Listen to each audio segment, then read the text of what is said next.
nyaritakeun urusan fikih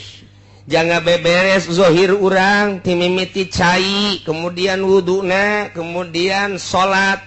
gerakan-gerakan jeung tempatna eta urang mah masih diutar-atur keneh diatur urang mah di mana jang tempat salat urang nu ngeunaheun lantaran make fikih ditingali disingrai-singraikeun ku urang nu kadeuleu ku mata mah ieu mah kotor ieu mah bersih eta fikih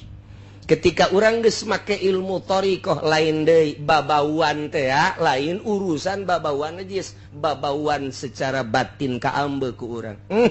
musola ieu mah bau proposal musola ieu masjid ieu bau proposal geus lain aambeunana geus lain teu kaharti ku batur kunaon sih embung didinya salatna sia mah sia bae ulah nurutan mama emang kunaon mama mah teu tilok salat aambeunana jeung dedengeunana geus lain geus aya ilham ti Gusti Allah colekan secara batin sok laksanakeun sok ulah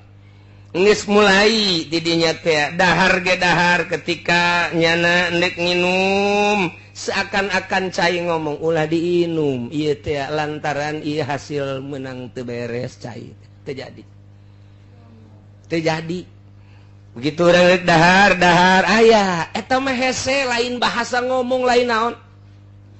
lantaran teu moal kaharti ku batur jadi geus tepat jasa pirasatul mukmin pirasa jelema mukmin leuwih seukeut tibatan pedang ai omah irama mah lain seuris ya bicara itu lebih tajam daripada pedang maka hati-hatilah eta bicara ieu lain perasaan